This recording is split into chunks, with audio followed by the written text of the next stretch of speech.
Você não está assistindo isso por acaso. Há um motivo para estar aqui, agora.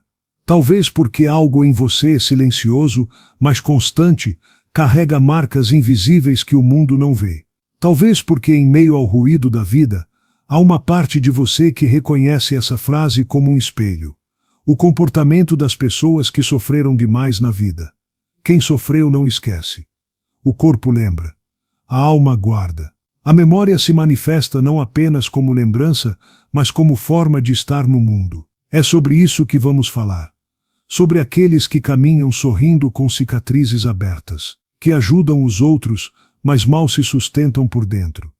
Que aprenderam a calar porque falar nunca pareceu seguro. Que esperam sempre o pior, mesmo quando tudo vai bem, porque o bem para eles é só uma pausa antes da próxima queda. Carl Jung, em sua obra sobre a psique e os arquétipos, compreendeu o sofrimento não como falha, mas como caminho. Para ele, a dor era um portal, um chamado ao profundo. E as pessoas que foram atravessadas pela dor carregam uma sensibilidade radical. Não no sentido de fraqueza, mas de percepção. Elas sentem antes dos outros. Veem antes dos outros. Entendem o que não foi dito, porque já estiveram lá. Essas pessoas desenvolveram comportamentos que, para os olhos despreparados, podem parecer estranhos, exagerados, frios ou distantes. Mas Jung nos lembra que toda defesa é uma sabedoria da alma. Aquilo que hoje parece dureza, um dia foi necessário para não colapsar. O que agora parece desconfiança, antes foi instinto de sobrevivência. O silêncio de quem sofreu demais é o eco de 1000 gritos sufocados. A dureza era madura. A gentileza em excesso, uma súplica inconsciente por aceitação. E mais do que isso, Jung via o sofrimento como uma das mais potentes rotas para o encontro com o self. Não o ego, não a persona, mas o centro real do ser. Aquilo que permanece quando tudo desmorona. O problema é que nem todos voltam desse abismo com a alma inteira. Alguns se fragmentam, outros se perdem nos labirintos da autoproteção. E poucos, muito poucos, conseguem transformar a dor em consciência. Este roteiro é para esses poucos, ou para aqueles que aspiram ser. Para quem cansou de sobreviver e quer, enfim, viver. Para quem percebe que os mesmos padrões se repetem, que as reações são sempre desproporcionais, que há um cansaço que o sono não cura. Este não é um conteúdo para ser consumido. É um convite, um espelho, um portal. Ao longo dos próximos passos, vamos mergulhar nas estruturas emocionais de quem sofreu demais e entender como a psique, em sua tentativa de se proteger, cria prisões. Vamos revelar os mecanismos ocultos que distorcem vínculos, sabotam oportunidades e perpetuam o sofrimento. E, acima de tudo, vamos explorar como transformar essas armaduras em asas. Como fazer da dor uma ponte, e não um muro. Então respire fundo. Traga à memória a sua dor, não para revivê-la, mas para reconhecê-la. Há algo em você que já sabe do que estamos falando, e é com esse algo que eu quero dialogar. Na próxima etapa, falaremos sobre as raízes arquetípicas do sofrimento e o que acontece com a alma quando ela se torna território de guerra. Prepare-se. Estamos só começando. Perguntar ao ChatGPT, a dor que tocamos na etapa anterior não fica só na pele, ela penetra, silenciosa e persistente, até chegar aos ossos. E é aí, nas estruturas mais profundas de quem sofreu demais, que a psique começa a construir defesas tão sólidas que dobram seu corpo, mas preservam seu coração. Nesta etapa, vamos caminhar juntos por esses contornos internos, revelando como o sofrimento modela comportamentos poderosos, não por elegância, mas por sobrevivência. O ermitão emocionece, quem sofreu demais aprende, cedo ou tarde, a se proteger com silêncio. Não porque gosta de solidão, mas porque descobriu que o mundo escuta melhor os que gritam ou seduzem. Percebeu que seu sofrimento não cabe no tempo alheio. E então escolheu se recolher. Se afastou de conversas rasas. Evitou multidões. Tornou-se uma presença discreta, muitas vezes invisível, mas viva, muito viva por dentro. Essa fugaz reclusão não é timidez, é resguardo. E por mais que doa, pode ser a única forma de manter-se inteiro. 2. A vigilância constante, Sigamos ao se recolher, não se esconde. Se protege. Cada olhar, cada tom, cada atraso pode ser uma convocação para um eco do passado. Aquilo que um dia foi abandono, agora é evitado em qualquer situação que soe como repetição. Nas relações, surge um estado de alerta, ele não está me ouvindo, ela não respondeu à mensagem. E o corpo se enrijece. Porque sofrimento deixa alerta, não confie, esteja pronto. Esse sistema neural emocional não se desliga. Vive na mira. E isso pesa. 3. O autoconceito fragmentado. Sob essas defesas, o ego regredido luta para manter a imagem.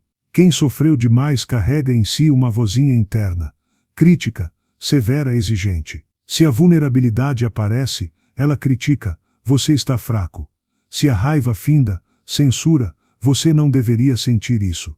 Nessa casa de espelhos, a identidade se quebra.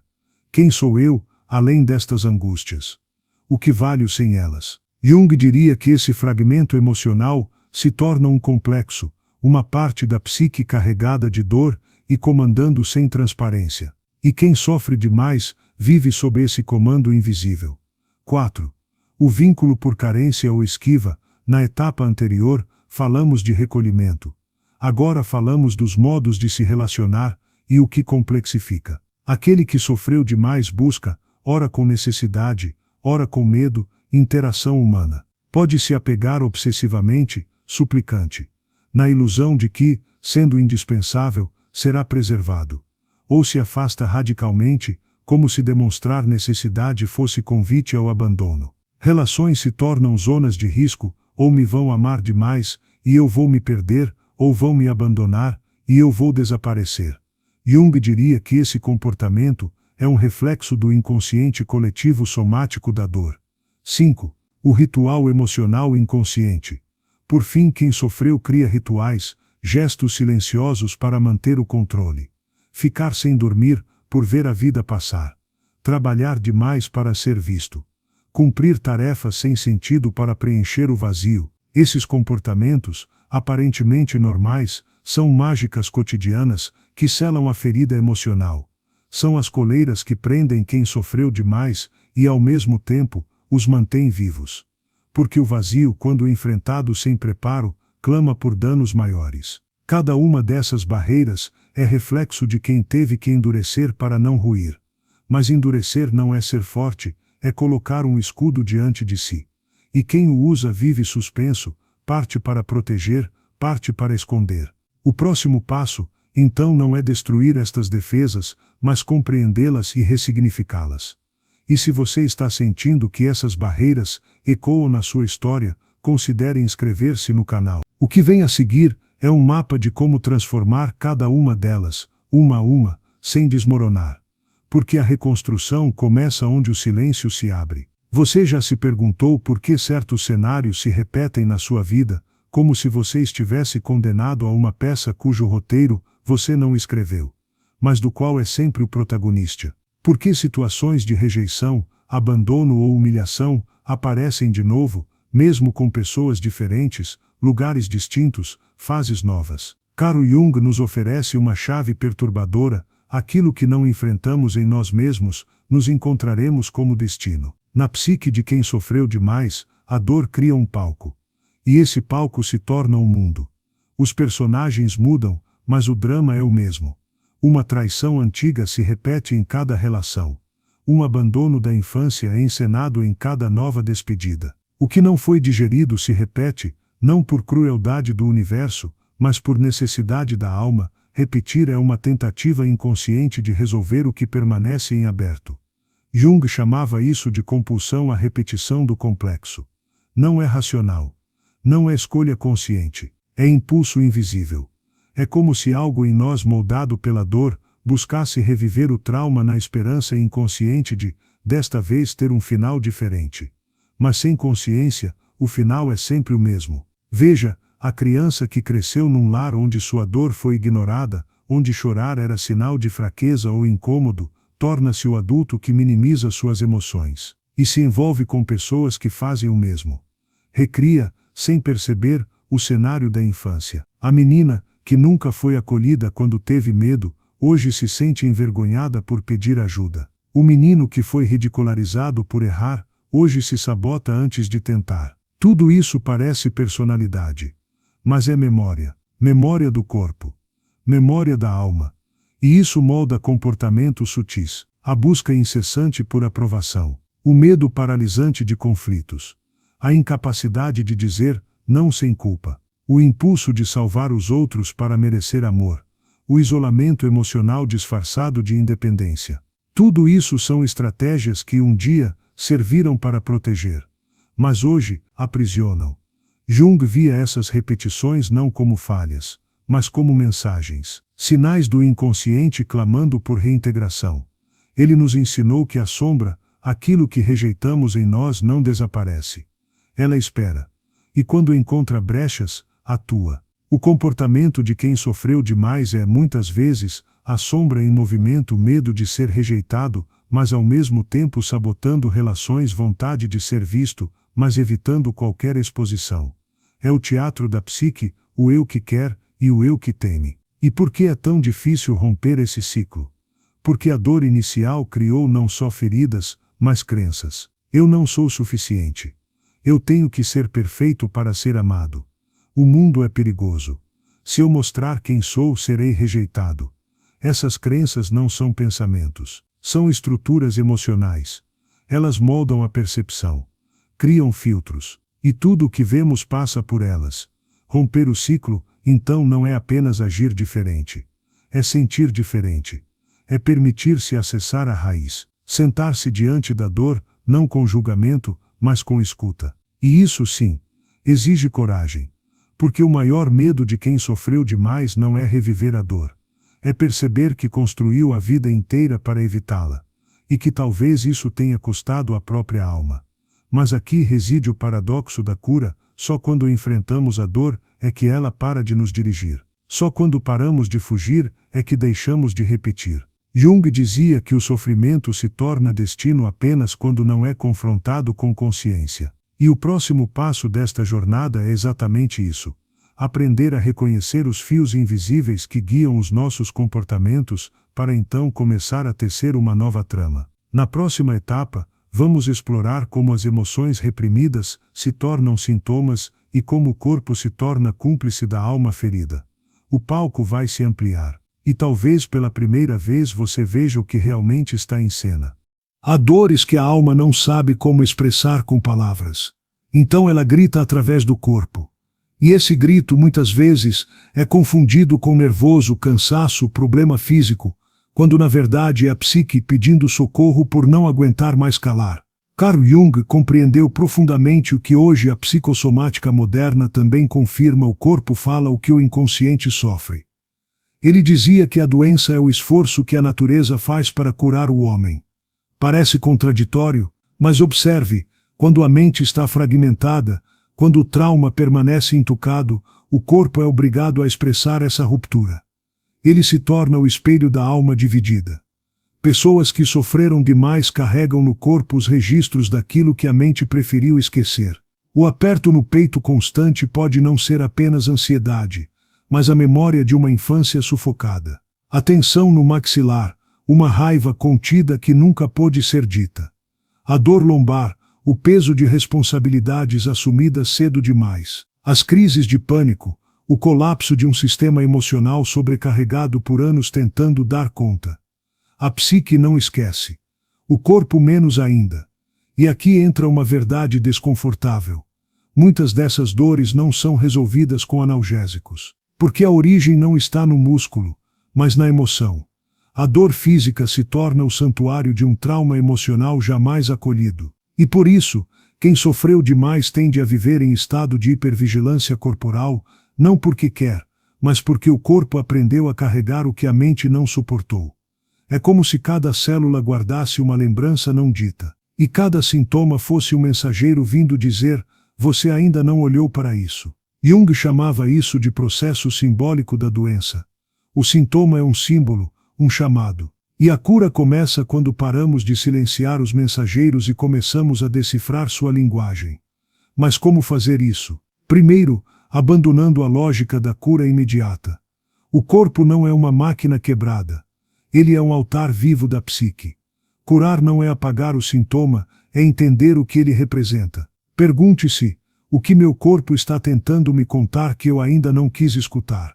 Pode parecer simples, mas essa pergunta tem o poder de abrir portais internos que estavam selados há décadas.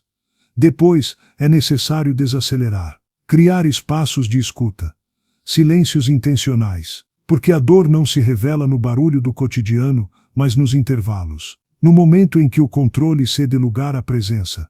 Só assim a voz da alma, antes abafada, pode emergir com clareza. E por fim, reconhecer que a dor não é inimiga. Ela é o último recurso de um sistema que tentou todas as outras vias. Jung dizia que nenhuma transformação acontece sem dor. Mas quando essa dor é compreendida, ela deixa de ser punho e se torna ponte. Essa compreensão transforma a relação com o próprio corpo.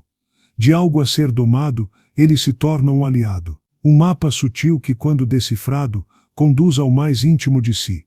E ali, no centro de todas as dores, pode nascer uma nova forma de viver. Se esse conteúdo está tocando algo em você, se você reconhece que o seu corpo tem falado mais do que você gostaria de admitir, talvez seja um bom momento para curtir este vídeo. Não como um gesto qualquer, mas como um sinal silencioso de que você reconhece essa dor. E que mesmo em silêncio está disposto a escutá-la com mais compaixão. Porque escutar o corpo é um dos primeiros passos para começar a escutar, de verdade, a alma. No espaço que se abre entre a dor física e a mente consciente, surge outra presença, o diálogo interno. Uma conversa que muitas vezes acontece sem palavras, mas que dirige sua vida como um maestro invisível. Essa voz interior, a repetição silenciosa de julgamentos, medos e descrenças, pode ser ainda mais poderosa do que a dor somatizada. E em quem sofreu demais, ela costuma ser implacável. Carl Jung chamou essa voz de complexo. Não é algo externo que vive em outra pessoa. É parte sua. Mas é uma parte com força própria, capaz de se sobrepor à sua consciência. Pode assumir diferentes fachadas, a hipervigilante, que o faz olhar cada detalhe do ambiente com suspeita. A crítica, que encontra defeito em tudo o que foi feito, a voz do medo, que antecipa catástrofes, ou a pequena criança rebelde que boicota o que você conquista por achar que não merece. Essas vozes muitas vezes falam alto, e a psique se submete, como se fossem mais sábias, mais experientes, mais cautelosas do que o verdadeiro eu. Essa dinâmica é resultado de um processo de socialização doloroso. Você foi ensinado a se adaptar, a controlar suas emoções, a não ir além dos limites que o mundo definiu como aceitáveis. Esse aprendizado surgiu como uma proteção, mas ao longo do tempo, ele conquistou território demais da sua consciência. E hoje controla seus passos enquanto você ainda acredita que está no comando. Imagine acordar todos os dias com essa voz sussurrando no seu ouvido: não vale a pena, você vai falhar, ninguém vai te apoiar, você não é digno. Agora imagine tentar criar algo, amar alguém, ou simplesmente sentir-se vivo sob esse peso invisível. É como tentar caminhar com correntes atadas aos tornozelos. E ainda assim, você segue. Porque esse diálogo interno deu a você um propósito: sobreviver. Mas a sobrevivência já foi suficiente. Hoje ela aprisiona, impede que você se realize. Rouba a alegria. Sabota relações. Mantém distante o encontro consigo mesmo. E Jung nos mostra o caminho para a libertação à consciência. Trazer essas vozes do escuro para a luz, nomeá-las. Dialogar com elas. Reconhecê-las não como quem você usou para sobreviver. É um processo delicado e profundo, porque essas vozes não querem desaparecer, elas querem ser integradas. Comece com uma simples pergunta interna: quem está falando? Quando sentir a raiva explodir, não prossiga automaticamente. Faça uma pausa. Respire. E se pergunte: quem está aqui falando por mim agora? Se for a voz crítica, responda para ela: obrigado. Eu entendi sua preocupação, mas agora quem decide sou eu. Se for a hipervigilante, diga: agradeço por me proteger, mas estou em um lugar seguro agora. Se for a voz do medo, reconheça: eu te agradeço por querer me manter vivo, mas também quero viver. A cada vez que você desacordar a reação automática, você enfraquece o comando da voz. Cada vez que você coloca a consciência, você perturba o reinado da proteção automática. E o mais impressionante, essas vozes param de brigar e começam a cooperar. Elas percebem que não precisam mais proteger com véu, agora tem quem cuide. É aqui que começa uma nova forma de ser. As vozes internas deixam de ser grilhões e passam a ser conselheiras. Seu corpo deixa de soletrar a dor sem sentido e passa a escutar o que a alma quer expressar. A mente deixa de ser palco de dramas repetidos e se torna espaço de criação. Quando você aprende a lidar com sua voz interior, tudo muda. Seu trabalho, as relações, o modo como se vê. O silêncio já não é ausência, mas presença. A paz deixa de parecer utopia. E você descobre que não precisa provar nada para ninguém, nem mesmo para si mesmo. Na próxima etapa, vamos entrar no reino da reconexão, aquele espaço interno em que seu verdadeiro eu começam a falar, depois de tanta censura. E quando isso acontecer, será o início de uma nova forma de se pertencer. Após tantos anos reagindo, somatizando e obedecendo vozes internas herdadas da dor, algo começa a mudar. E essa mudança não chega com alarde. Ela sussurra. Ela não bate a porta, apenas deixa entreaberto o portal da presença. É neste ponto da jornada, e talvez você esteja chegando nele agora, que começa o verdadeiro retorno, o reencontro com o eu autêntico. Carl Jung descreveu esse processo como o início da individuação. Um termo simples, mas com peso arquetípico profundo. Significa tornar-se quem você realmente é, sob as ruínas das máscaras, das feridas, das vozes herdadas. É o momento em que a alma diz, chega de sobreviver, agora eu quero viver. Mas viver com autenticidade assusta. Porque não há mais roteiro alheio a seguir. Não há aprovação para buscar, nem ferida para justificar todos os gestos. O eu que surge nesse estágio é livre, e por isso mesmo, assusta o ego acostumado à prisão. A liberdade que se inicia exige coragem. Pois ela não promete conforto, mas verdade. E a verdade, quando surge, desorganiza o mundo antigo. Você começa a perceber que não precisa mais aceitar relações que anulam, que não deve mais silenciar sua intuição em nome da lógica, que está tudo bem em não agradar quem espera de você o que você já não pode dar. Você começa a dizer não. E esse não é agressão. É um ato de amor próprio. Jung dizia que o processo de individuação nos conduz à totalidade, e não à perfeição. Isso quer dizer que o seu eu verdadeiro não será sem falhas, sem medos, sem momentos de recaída. Mas ele será inteiro. Ele saberá cair e levantar com dignidade. Ele se ouvirá antes de responder ao mundo. Ele será bússola, e não mais barco à deriva. Nesse estágio, algo ainda mais profundo acontece, você deixa de se definir pela dor. Isso não significa esquecer ou banalizar o que sofreu. Ao contrário, é integrar o que foi vivido com dignidade, com sentido. A dor deixa de ser prisão e se torna história. Não é mais cicatriz aberta, mas tatuagem sagrada que lembra quem você se tornou. A reconexão com o eu é sutil. Ela começa quando você diz a si mesmo: eu estou aqui, mesmo nos dias difíceis, mesmo quando o medo bate, mesmo quando a velha voz tenta ressurgir. Você escolhe não fugir de si, e isso muda tudo. A autoescuta passa a guiar seus passos. A intuição, antes abafada, começa a falar. Os sonhos ganham nitidez. Os encontros se tornam mais verdadeiros, e os desencontros mais suportáveis. E mesmo que por fora nada pareça ter mudado, por dentro você sabe, algo está renascendo. Algo que nenhum trauma, nenhuma pessoa, nenhum passado pode destruir. Você sente que está voltando para casa. E essa casa é você. Na próxima etapa, vamos atravessar o território mais delicado de todos, o perdão. Não o perdão superficial ou moralizado, mas aquele que só o eu íntegro pode oferecer, inclusive a si mesmo. É nesse gesto que o ciclo da dor começa, de fato, a se encerrar. Depois da dor, da consciência e do retorno ao centro, chega-se a um terreno árido e silencioso, o Vale do Perdão. Mas não se engane, este não é o perdão que o mundo ensina. Não é o gesto nobre que se espera de quem já sofreu, nem a frase bonita que se diz para que a história siga. O perdão de que falamos aqui é um rito interno. Um reconhecimento sem ruído. Uma alquimia silenciosa que transforma veneno em sabedoria, mas sem pressa, sem heroísmo, sem plateia. Jung compreendia o perdão não como um dever, mas como um estágio de integração. Ele dizia que, para perdoar verdadeiramente, é preciso ter acolhido o próprio sofrimento em sua totalidade. E isso exige uma travessia longa, porque enquanto a dor ainda grita, o perdão é prematuro. Ele vira máscara.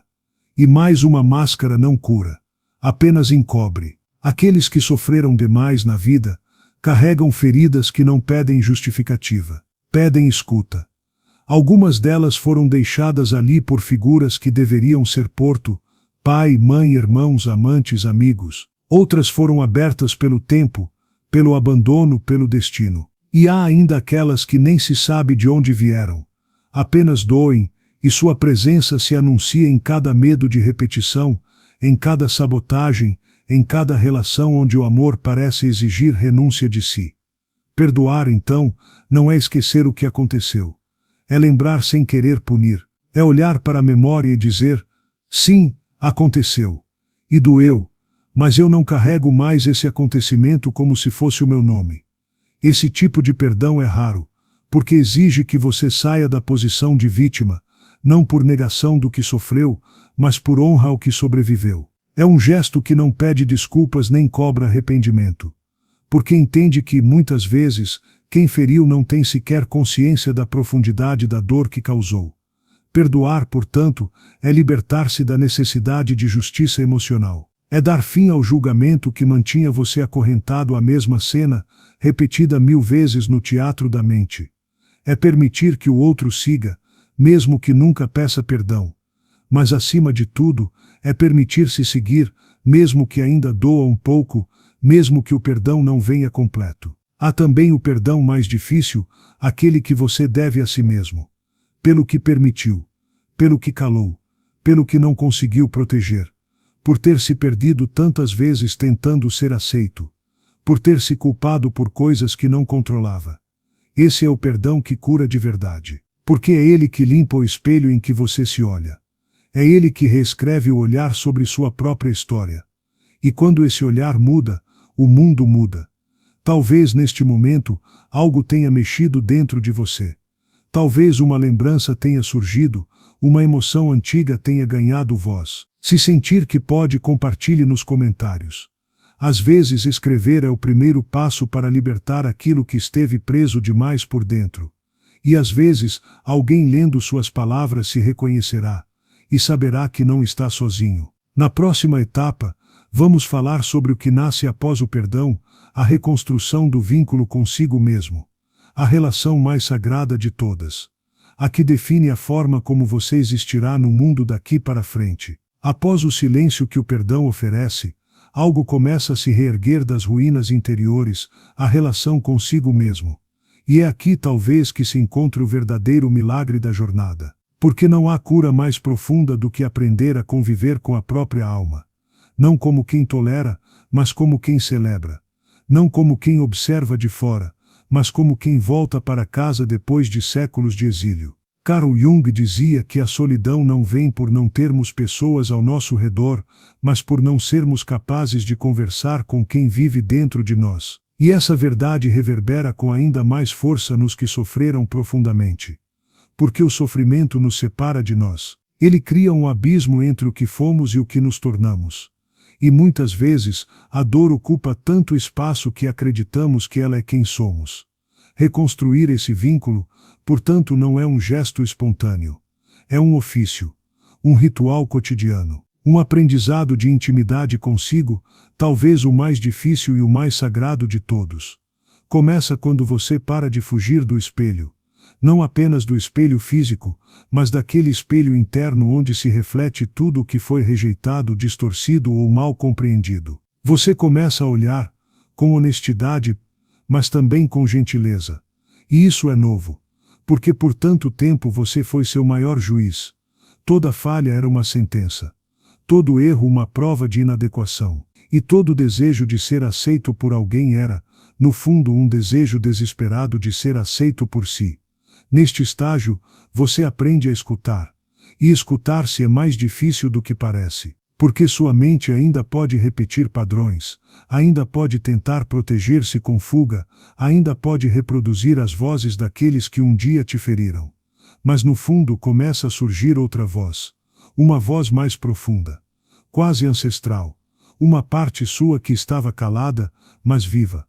Ela não grita, ela sussurra.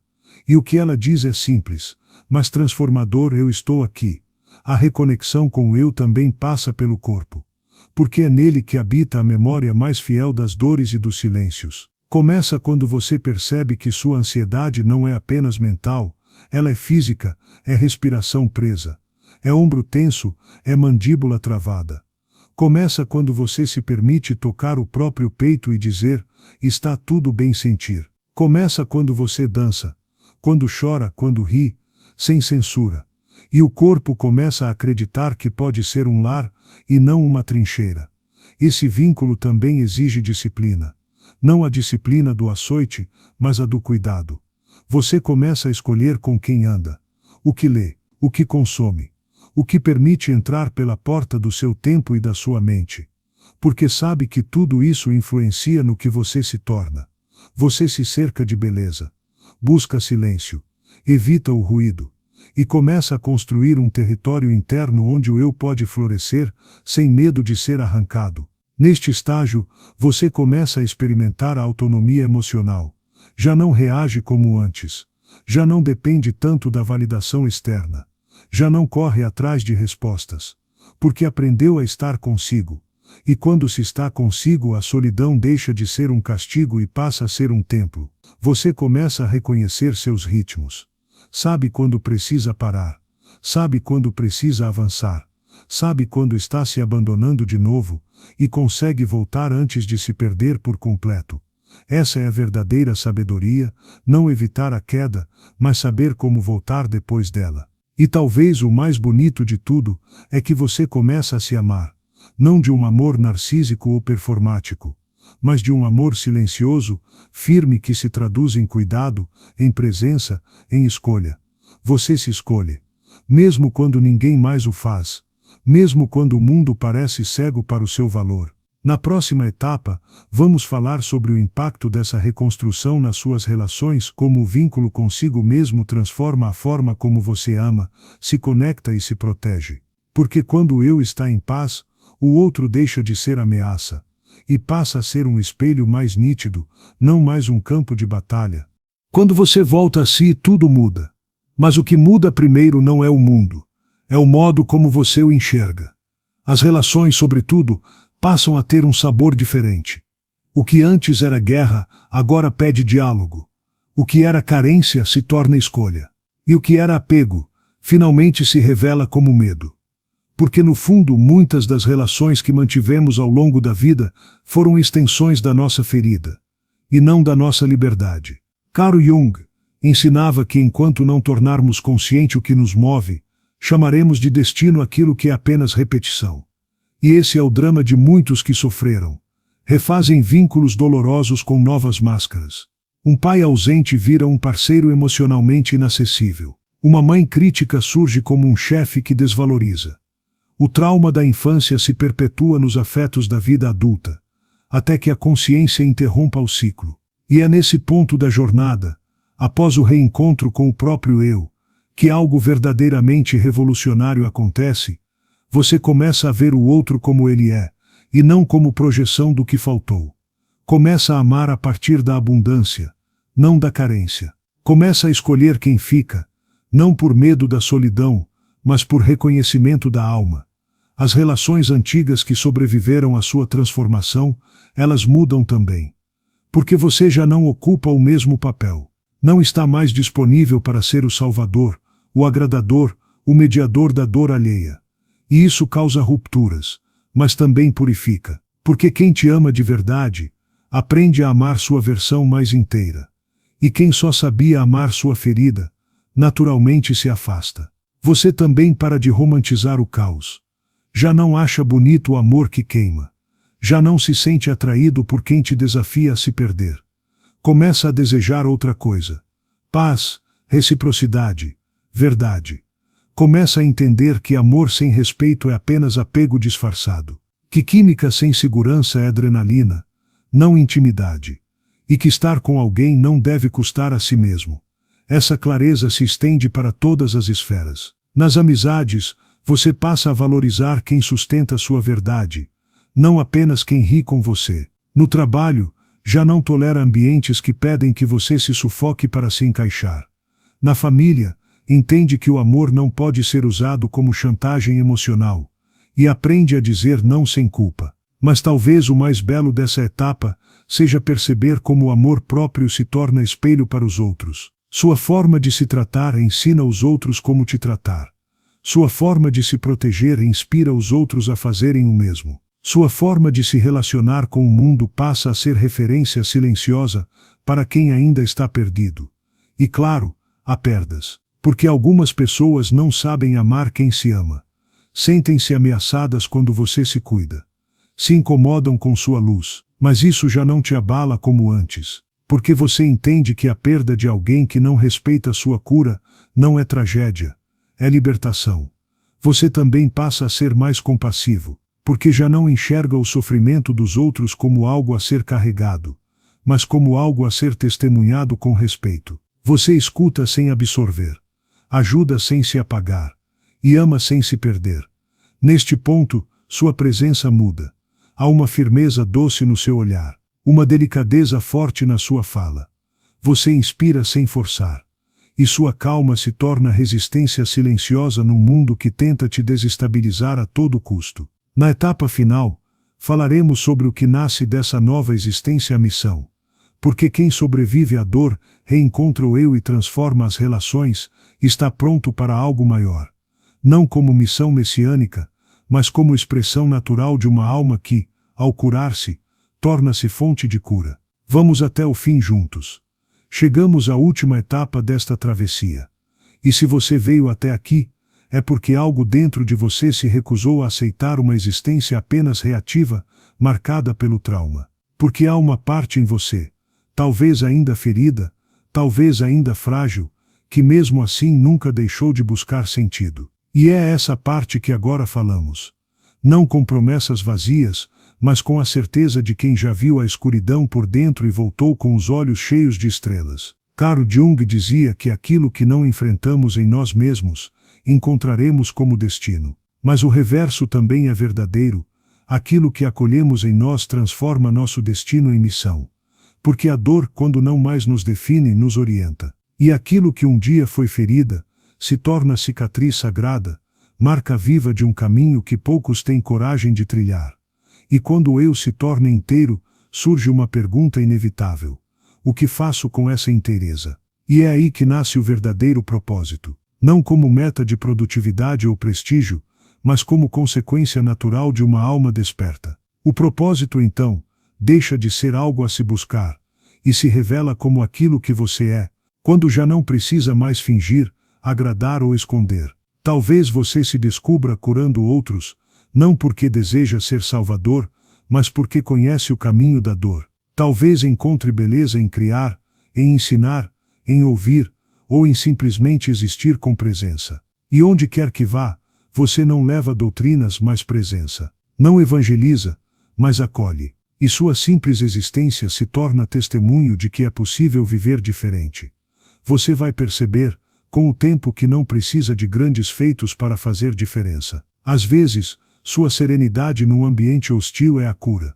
Sua firmeza silenciosa é o exemplo. Sua capacidade de ouvir sem julgar, de ficar sem fugir, de amar sem se perder, tudo isso muda o campo invisível à sua volta. Porque o que você viveu te deu um poder que não pode ser ensinado ou de ser espelho para quem ainda não se viu. Essa é a beleza do caminho profundo.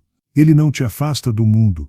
Ele te prepara para habitá-lo com mais consciência. Ele não te blinda da dor, ele te ensina a não se fragmentar diante dela. E, sobretudo, ele te devolve a si mesmo, inteiro, presente, humano. Se este roteiro tocou algo em você, se despertou memórias, clarezas, silêncios, então não o deixe morrer aqui. Compartilhe, comente, diga o que ressoou. Sua voz, sua vivência, sua dor também é caminho para outros. E se você ainda não está inscrito no canal, junte-se a nós. Não apenas por apoio, mas porque isso aqui é um espaço de transformação real. Curta este vídeo se sentiu verdade nele, e ajude a espalhar essa chama.